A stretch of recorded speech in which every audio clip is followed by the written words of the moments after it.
Drugs? Yeah, I know they're there. I'm not so worried about it. I think my kids are good kids. They're still too young to be concerned with that stuff. Oh, we know our oldest drinks a few beers now and then with his friends, and yeah, he smokes, but he does it like we do, you know, just once in a while. Yeah, besides, if I ever catch one of my kids messing with that stuff, he'll be in trouble. A lot of trouble with me. I mean, kids should know better about stuff these days. If you share even partially this general opinion about drugs, you probably stand with many parents, somewhat concerned about the dangerous drug scene out there, as we read about it and see it in the news, but at the same time feeling confident in knowing that at least according to our own values, we will never allow that ugly problem inside our homes. In this program, we will share several stories of families that have been affected by drugs. With the help of these families, other parents, their children, and several experts will focus on when, why, and how our children are getting exposed to drugs. How much do we as parents know about this problem? What are the physical, emotional, and social consequences of drug abuse in the family? But most importantly, how can we begin to recognize the signs and symptoms so that we can help our children deal with this everyday fact of life? Let's not kid ourselves. Today, drug abuse is widespread. It's no longer an issue of who to blame, parents, the children, the media, our legal system, or educational system. Drug use and abuse are well ingrained and accepted practices in our society.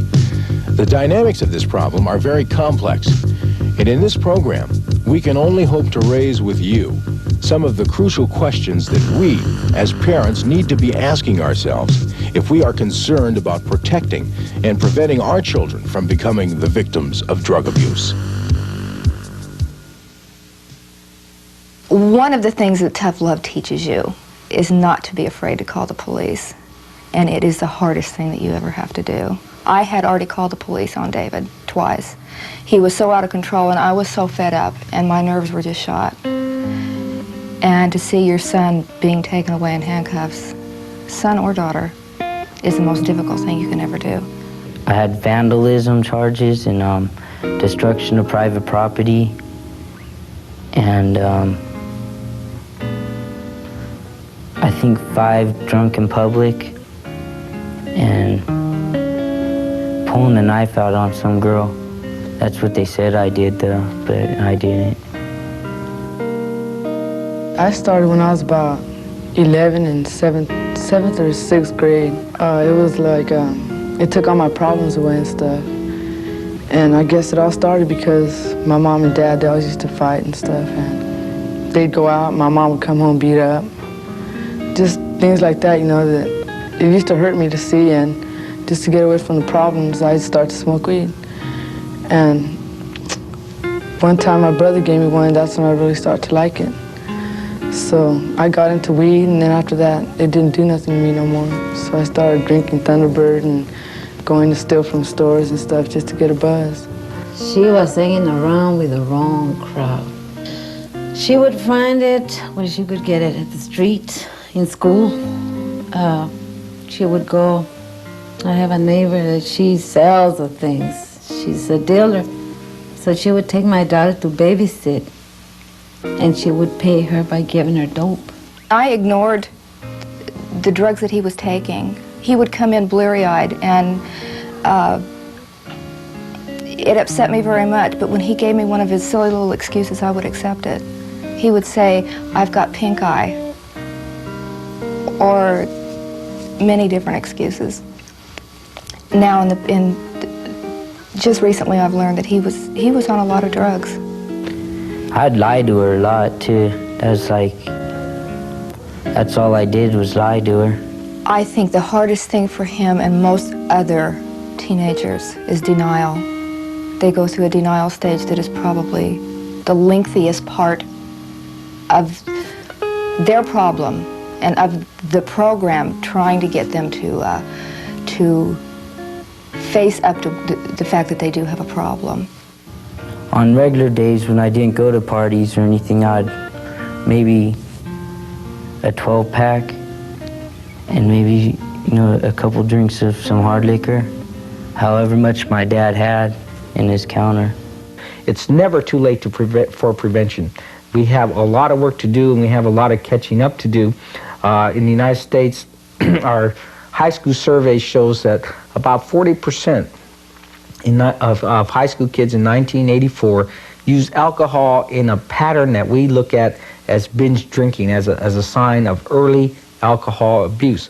And this is the best statistics we've had in 20 years of these studies. I don't know, I used to party with my dad. I used to smoke weed, you know. I used to drink beer. And then mainly he was the only one that I can open up to for my feelings.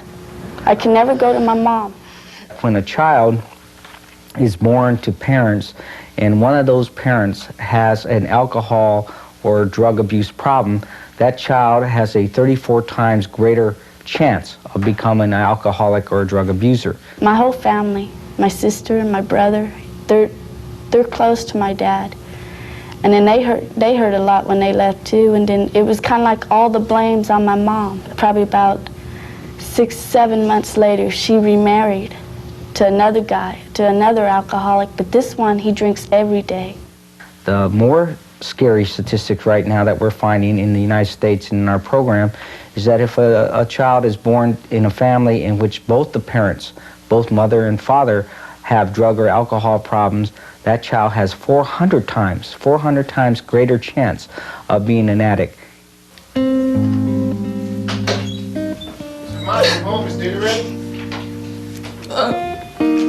didn't expect you home so soon. Mama, not again. What happened? I just spilled some spaghetti. I have to clean it up. Damn it, I'm tired of you hiding his problems all the time. I know he's been drinking. When are you gonna learn? That bump's gonna drive you in the ground. It's gonna keep going until somebody Don't gets talk hurt to me that and way then about your father. Show some respect. I'm your mother.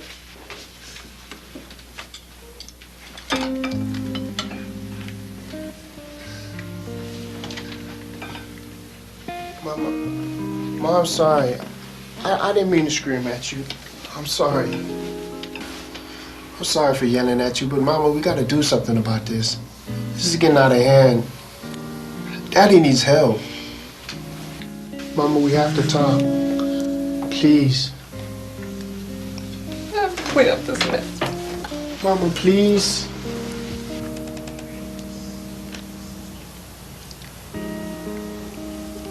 I just don't know what to do anymore. Mama.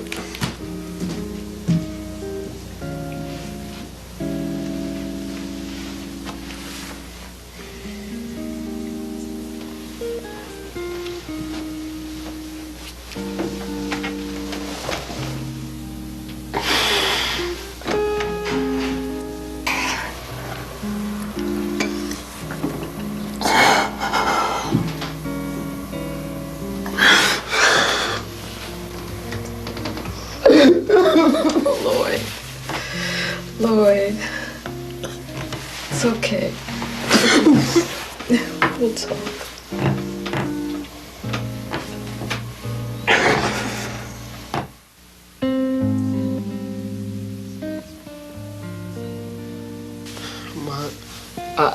I love Dad. I love my father. But for 14 or 15 years, he's been drinking. I mean, he's always drunk. I know. I mean, it's affecting you too, Ma.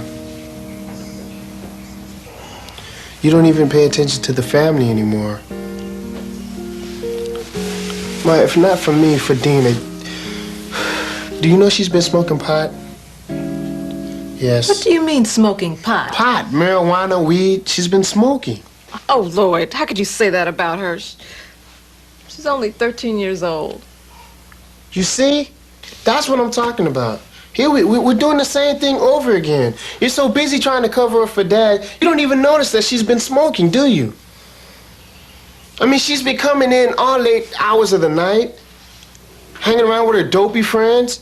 She don't like to come home because Dad's always drunk. Don't you realize that?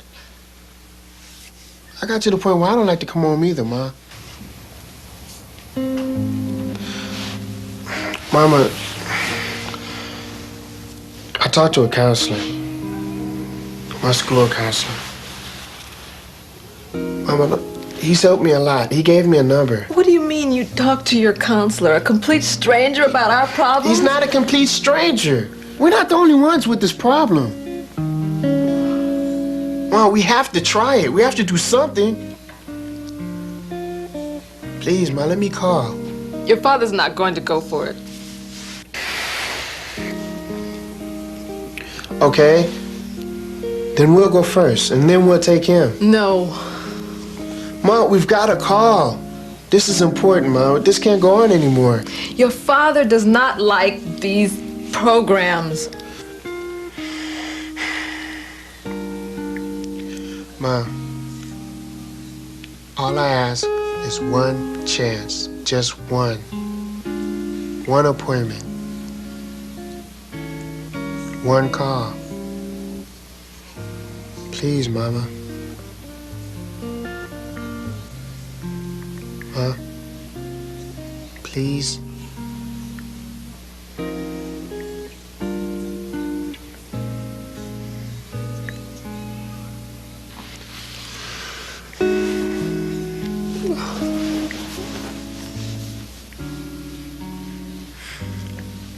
Ma? Does that mean I can call? Okay.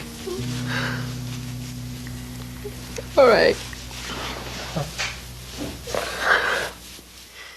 I think it's important that the family be aware that they do need some kind of help. The mother may need to get, or the father, whoever the single parent is, may need to get some help for themselves. Maybe they're feeling too overwhelmed and they have nothing to give at that point, and the child is very needy. They need to get help and support for themselves, and also look at what their kids' needs are.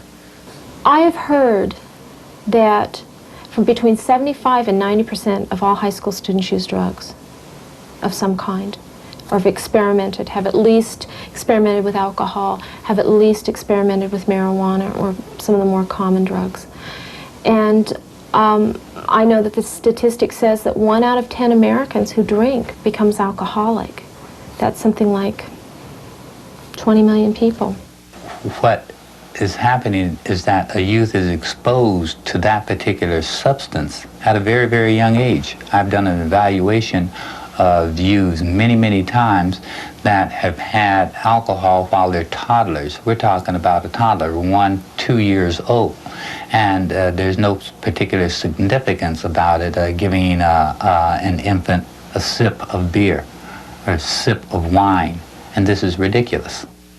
I think that we learn at home as children. As we're growing up, we learn things in our own home. I can recall as a young man, as a young child, this was way back in the, in the days when people made their own beer. A lot of people made their own beer. My father made his own beer. He made his beer along with a compadre of his.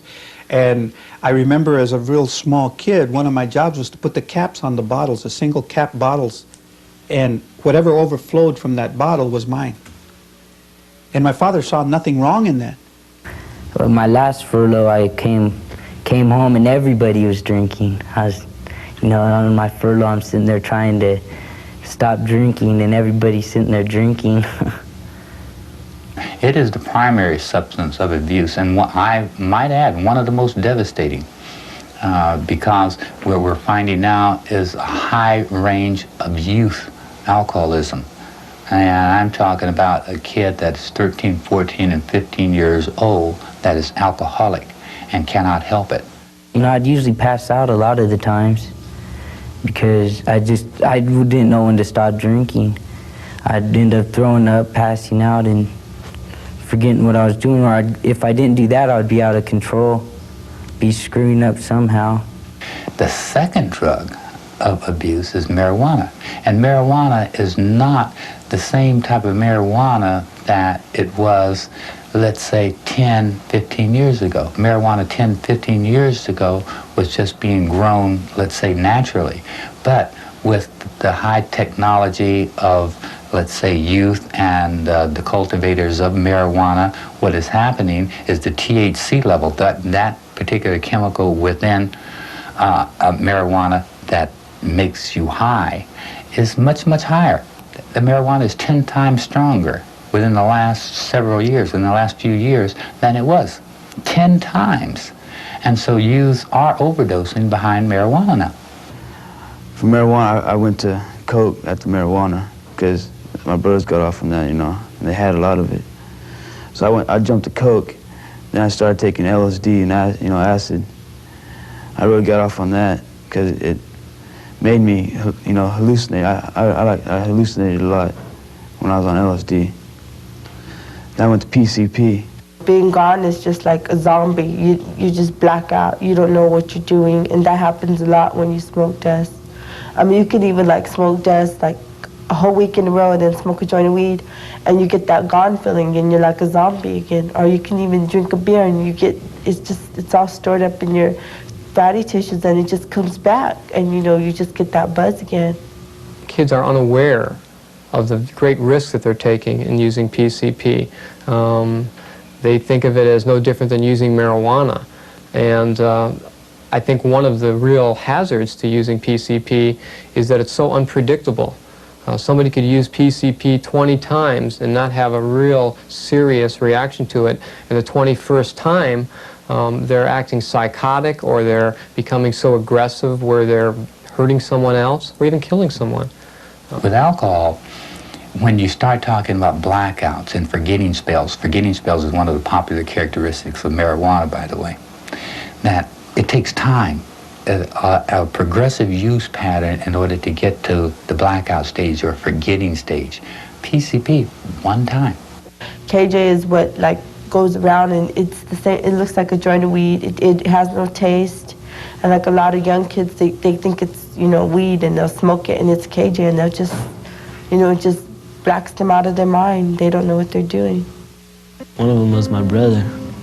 He's 15 years old, and he had an overdose on PCP, and that was really sad to see him, because I just felt really hurt because he was doing it with me, and I thought that me and him doing it, nothing would happen to him, if I was with him. Me and him were doing the same amount, same dose, but it just happened, and it was really frightening.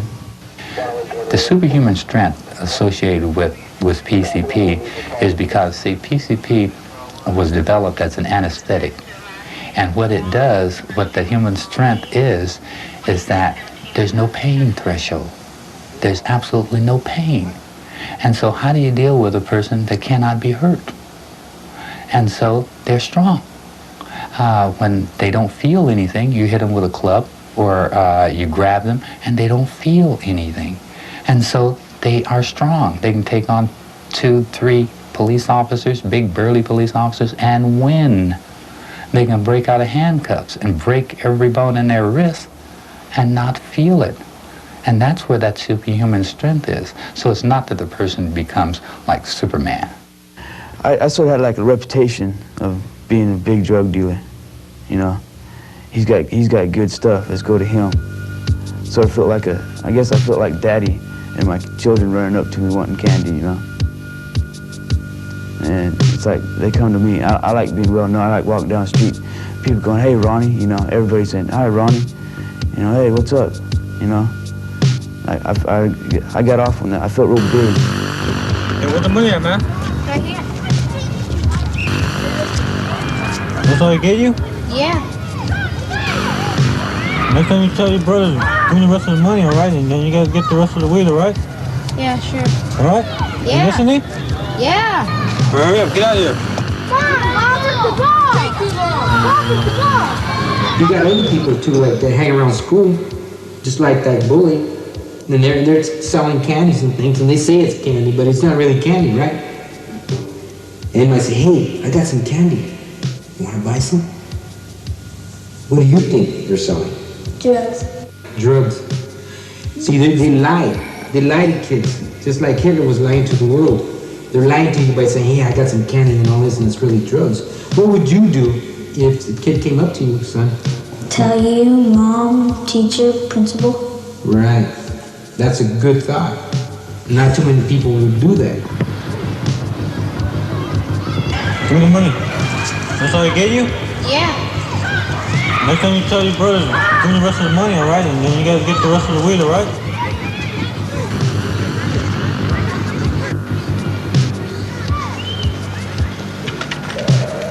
Come here, man. Huh? I got in trouble because someone told the principal that I broke that window, man. Do you know anything about it? I wasn't here yesterday. Don't lie to me, man, because I'm mad right now. You know what I'm gonna do, eh? I'm gonna tell everybody that you're a snitch, eh? And you're not gonna get away with it, little chump. That's an example of bully, you know. You know what I'm gonna do, eh? What? Tell everybody that you're a snitch, eh? You better not. I mean it, too. So no one pets you no more, man. Robert, are you okay? Yeah. Are you sure? Yeah. Just gotta go to the office. Just remember that we need you right here to play ball. So you go, you come back. Okay? All right. Robert, don't forget, you get a winning team. What would you do? Tell you, mom, teacher, principal. Drug abuse needs everybody to team up and work together. Not only the schools, the parents have to take a more active role in this. Society has to take a more active role. The media has to take a more active role and quit glamorizing drugs and quit making them look okay. But also the schools themselves. The schools are heavily into denial themselves. Various school systems do not want people to come in and talk about drug abuse in their schools because they feel that if you have that type of lesson or if you have that type of class or you put that into your curriculum, that it's admitting to the world that our school is worse than another school and our school has bad drug problems. Well, this is so ludicrous. It's unbelievable. When I was in school in them days, you know, I used to go to school loaded and teachers would say, you know, oh, he's probably sick or something because they never knew what kind of drugs I was on. They didn't even know I was on drugs. They just thought, oh, he's just probably, you know, in one of the moods today or something. We're trying to deal with preventing the problem and trying to prevent things from developing, and the schools have to be more willing to endorse and incorporate prevention education right into their major school curriculum. The important thing is that the school is the one institution, bar none, in our society that provides the greatest outlet for the energies of kids. And therein lies the key to the prevention of juvenile delinquency. Grades 1 through 6, at least have them in school so we can begin to work with them. A recent study, federal study, showed that there are over 14 million children living in poverty today in the United States. That's an unacceptable condition. I think what we do is that we fool ourselves into thinking that we are a child-oriented society, but we're not. We're a youth-oriented society. The philosophy regarding crime in our society has been as unchanged since World War II for 30 years. And that philosophy is lock them up, get them off the streets. And in turn, we're spending all our money and more each year on building bigger local jails and bigger state prisons. What we're doing, in effect, is transferring violence off the street to a little building where they commit violence on themselves every day. It's been well documented within the field of corrections that there is a very close relationship between school failure and crime and delinquency. It's been documented that the earlier a child enters a correctional system, that the greater the probability that that child will remain involved with the justice system throughout his adult life. And those are very serious indicators that there is something that could be done much earlier, and we're not doing it. We're like a bunch of lifeguards downstream, you see. And here these drowning kids come downstream and we hate it. Nobody likes to see it. And so we hire lifeguards and we yank them out of the water. And pretty soon the lifeguards come to us and they say, gee, we can't stand our job anymore. We're missing too many. Could you get more? And pretty soon we have a lifeguards association. And we have a hospital to help the drowning kids out. And The problem is, though, that nobody has dreamed of spending $1 or $2 upstream for swimming lessons. Actually, prevention is the most important thing that we can do in drug abuse today. I think that in terms of preventing a problem and preventing someone from starting to use substances, well, you can't, the person's going to have to make their own choice. But what the parents can do, I think that one of the things that's very important is being a good role model. And I think sometimes parents expect, well, it's the school's problem to be a good role model, to tell the kid what's the difference between right or wrong, to help them make good decisions. And I think it has to start in the home. I think the parents have to take responsibility that what happens at home, the role model that they provide, is going to have a strong impact on their child, and take responsibility for that. If you decide to discontinue your drinking as a parent of a household, as a head of household, then you're going to have to consider that you're going to take the entire family into this. My cuñado, it's difficult for him to accept the fact that my wife and our children have come to the decision that we're not going to have any more alcohol in our home. There will be no alcohol in our homes because that, we have found, has been the problem. So we're going to get away from that. It's difficult for my cuñado to accept that because of the fact that we've been doing it for so long. We've been doing it on a regular basis or on a weekly basis or whatever the case might be. Why should we change that now? Hey, where's everybody at? Hey, cuñado! Hey, Yeah, can you go up to him?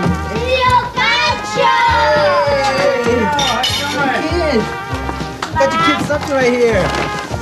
Here you go.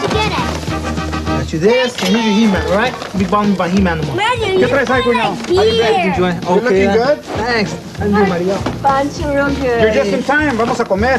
That's good. I brought you something, Maria. Here you go. Oh, thank you, Pancho. I brought you something too, Joe, man. También. Us, a bottle of tequila.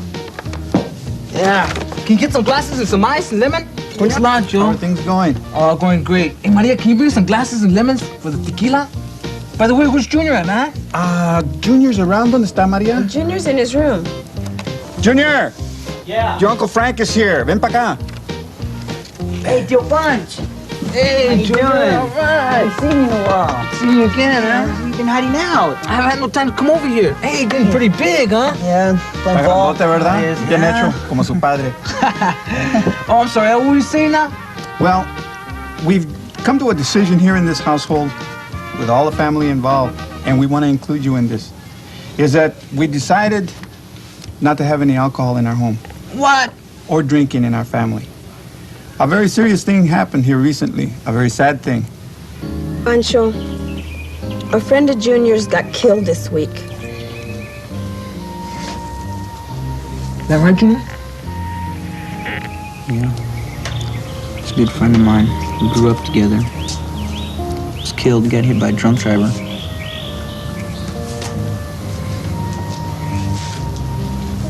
That's the reason. That's one of the big reasons right there, cuñado. Junior's gonna be driving real soon. And we'd like to be able to prevent something like that happening to him. Hey, but Joe, what's the problem with us drinking right here? We're not gonna harm anybody here. Cuñado, if you recall, just recently you picked up another drunk driving. ¿Te acuerdas? Yeah, but I haven't hurt anybody. You've been lucky. You've been very fortunate that you haven't. Pancho, we've decided not to have any alcohol in the house. We've talked about it as a family, and we hope you understand the decision that we have made. We're doing it for the kids' sake. We don't want them around it. We don't want them exposed to it. Hey, what's wrong with having a couple of drinks right here, you know? We're not gonna go out and get drunk. Cuñado, these are the reasons we're talking about. Right here. Isabel, little Mike, and Junior. They're the reason that we're making this decision, and we want you to be a part of the decision. And the only way that we can do it is by setting the example ourselves. When we take these kids into account, we have to remember that they're going to grow up and they're going to see and they're going to do as they see. We want you to be a part of this decision as well. Well, Joe, if this is your reason, that's your decision. I guess. Thank you, cuñado. Thank you for going along with us on this. All right. You make some of your chili. All right. Right, let's eat. Right, Juan. Go get your football. All right, now throw your pass. The prevention of juvenile delinquency is well known without any further studies, and that is that we know that juvenile delinquency is caused by the failure to divert the tremendous energies of children into creative channels. Like about 2 years ago, I started, it was like I needed something to make me feel better, like it was a gap that, I was just bored or lonely. Like when I got bored, I needed something to drink. And, I should have did it another way by like doing some sports or something, but I'd never really been into sports or anything like that. He was in a situation where he wasn't going to school, he wasn't working, he was sleeping. Starting having the punk ideals about things, which are all negative. They all have to do with death and destruction. When kids are unhappy, rather than finding activities or getting involved in something to bring them out of their depression, to make them feel better about themselves, they find that certain drugs can make them feel better. I used to go down to the park, and I used to drink, and I used to smoke pot. People that I don't even know. I was kicking back at a table, and then I saw these Mexicans or whites, just smoking a joint at the park. I walk over and make friends with them, just to get a hit. And that's how usually I get my buzz. And then I go back home, and then family problems there, and I split again, right back down to the park, and drink and drink and drink. She knows how much I love her. And she knows how I've been through so many things because I loved her so much. She always wanted a waterbed, and the first thing when I had the money to get her the waterbed, I went to buy it for her because she wanted it so bad.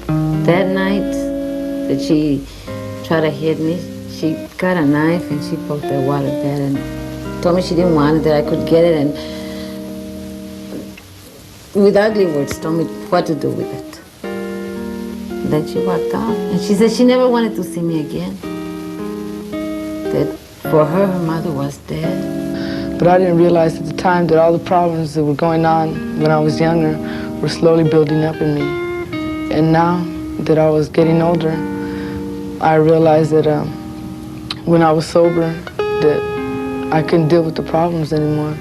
So that's why I started taking drugs. If you don't know what a feeling is called, you can't identify it. You don't know what to do with it. So you kill it by taking a drug or having a glass of something to drink. Eventually the person gets to a point where they're in a real crisis. They're in a crisis that even using the substances doesn't work, and they don't see a way out. Their life has become such a mess, so painful, that suicide is an alternative. I've never been so scared in my life. He did try to cut his wrist once. And I'm sure that he was very high on drugs at the time. I didn't want to be sent here, so I started drinking because I was really worried and I was, felt depressed. And then it made me think, the wrong way. I should have tried to work out the problem, but, I started drinking and I tried to kill myself. Parents need to listen to their kids. Listen to that problem and help the child weigh the consequences or weigh the value of a decision. Help a child to make choices.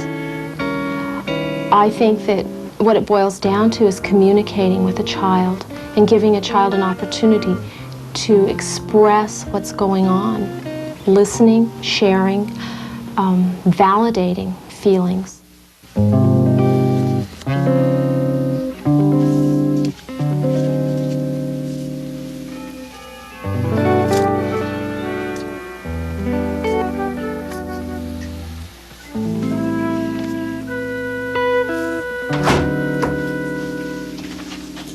Linda? Yeah? After you put on your pajamas, honey, would you come and talk to me? Is it another lecture again, Mom? No, it's not another lecture, honey. I really would like to talk to you. Okay. I'll be back after I change.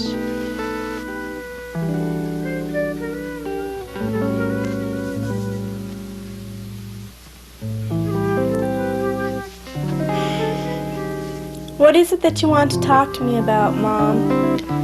I'm interested in your evening. The movie that you went to, and all the nice things that you did. Well, we just went to the movie. It was good. We had a good time. What was it about? Hey, you made some cookies. These look good. When did you make them? I made them last night while you were busy on the phone talking with Mary. Oh. Mary, she got a new car. Great. Well, what kind is it? I don't know. I think it's a Ford. It's really neat. She took it to the show tonight. And after the movie? Well, then we went to have some pizza. But that's all that happened. Then we decided to come home. I see. You seem a little defensive, honey. You know, getting home so late and all that. I'm really concerned. What really happened to you this evening? Well, really, to tell you the truth, we met these guys. They were really cute. And one of them seemed to like me, and I kind of liked him too. Was he as cute as Tom? No, he was better. Now that's something. Yeah, he was really cute. The other guy seemed to like Mary also. Really? What happened?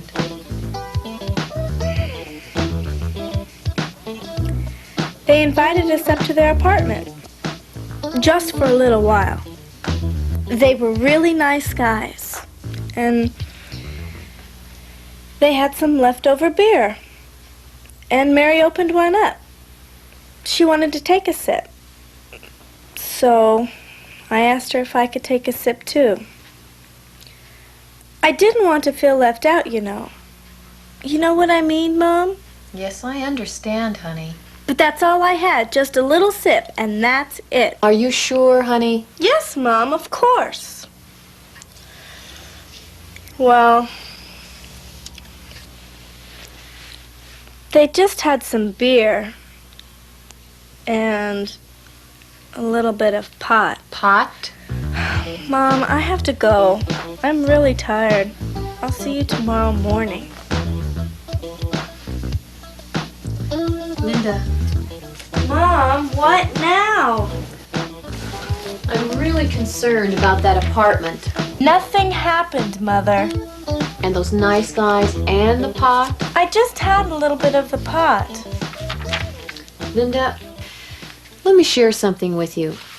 I was a teenager once. I went to the parties, and the pizzas, and the hamburger places, and the drive-ins, and the teenage dances. I was there too. Do you remember this scar? Yeah, you told me you fell. That's part of it, honey. A group of us went to some nice guy's apartment. They had some beer and pot. And one of the young men became very interested in me. And I thought he was a nice guy. They were nice guys, Mom. Well, this nice guy really liked me. He became very aggressive, and I got so frightened. So I ran out of the apartment into the street, and I fell and I cut my knee really badly. You could have lost your leg, Mom. I almost did. What did Grandma say? She was concerned. I'm sure in her own way she felt very badly about what happened. But she was happy that nothing more serious happened to me, and I got home safe. Well, they were nice guys, Mom. I know, sweetheart. We always think that they're nice guys. But do you ever stop to think, what if they were not nice guys? We didn't have too much to drink, and they didn't have... Maybe they did. Maybe... Well, I don't know. Listen, you think about it. Give it some thought, and we're going to talk about this again. I'm really sorry, Mom. Give me a good night kiss. And you will follow the rules? I'll follow the rules. You'll be home by 11 at night. I'll be home by 11 at night. And please, call me if you have any problems. I'll call you, I promise. All right, sweetheart. And by the way, Linda. Yes, Mom? You're grounded. Grounded? For 1 month. 1 month? Good night, honey. Good night, Mother. Parents do love their children, but many times they don't show it. One of the biggest things I hear from kids who come in next to they don't understand me is they don't care about me, they don't love me. And when it comes right down to it, their parents do love their kids, but they're not showing it. It's really important to know you're loved. That's how you value yourself as a human being. And I think that's the basis of your positive feelings about yourself, is if you're loved. Before she never tried to talk to me. I guess that's one reason I started drugs too. They never talked to me. They never told me how they felt. So why should I tell them how I feel? So I'll go out and I'll get loaded. When parents are fighting, the kids thinks it's their fault because of their fighting, and then the kids goes out and punish themselves on drugs. And that's how like I was, because when I see my family fighting, I think it's my fault. Any little sign that they've been getting high is to sit down and talk to them, not to neglect them. If they're getting high, not to say, oh, let them get high, because some parents will do that. They just don't want to face the fact that their children are out there getting high. They want to cover it up and say, oh, my son or my daughter, she's an angel, she'll never get high. There are signs to drugs. Check their rooms. Don't be afraid of invading their privacy, because they're not afraid of invading yours. Invade their privacy. Find out what's going on with your kids before it's too late. School grades dropping is one of the important things to look at. Changes in affect. You have a kid who's usually very quiet and withdrawn. All of a sudden, you start seeing him agitated a lot, or you see him a lot more talkative, or just a very different affect. And sometimes they'll swing. You'll have mood swings where they'll go from one to another. A lot of suspicious behavior going on, where maybe he's getting new friends, and there's a lot of phone calls going on, and he doesn't seem to want you to hear what's happening. It's usually in the beginning stages that they can become alert and just sit their kid down and say, hey, what is going on? Are you using anything? And the kid will tell them. Most of the time, the kid will tell them flat out, yeah. And then it's time for them to do something about it. Well, hey, let's talk about this thing. But they got to know what they're talking about. They've got to know what they're talking about. If you're talking about alcohol, they better know something about alcoholism. If you're talking about marijuana abuse, they need to know something about marijuana. And there's all kinds of agencies that have preventative types of things that are out there that can uplift the knowledge of parents. Support groups are very significant. With a lot of people, before they'll even be willing to acknowledge that there's a problem, they need some support. They need to hear what other people have gone through and help them sort out a lot of the confusion that they're experiencing, and know what direction to take. My husband and I started going to the Tough Love group. This is where you get your help. You no longer look into the past to see what the reasons are that your child is behaving the way he is. You deal with the present and the future. I would advise the mothers never to feel guilty that their kids turn out because they're divorced or they're separated, because there's so many families that they're still together, the parents, and the kids turn out bad. So my only advice is to be strict with them. Don't just Don't just go ahead and give them what they want, what they need. Make them work for it. And make them know that, I mean, no matter what, you love them. The parents love them. I guess what I'm trying to say is that I really do love my mom very much, even though she don't know it. But I wish she would open up to somebody and get help herself, because I know she's going through some real bad times. And I wish I could help her, but I don't know how. I would have to say that that children need two basic things. One is love and understanding, and the second is direction. What we find with a good number of the children here, that in spite of the experiences that they've been exposed to, and oftentimes these children come to us with histories of being victims before they became delinquents, and they have been subjected to some very severe emotional and physical pain. Regardless of that, they demonstrate a real need for love and understanding. I would like to say to my parents, I made a mistake when I was on the outs, but I'm learning from it, and that when I get out, I'm going to be the Janelle that they raised to be. And then I need their support and their love to be with me, and then I know I can make it if I have them behind me. And to tell them right now that I do love them, and they're everything to me.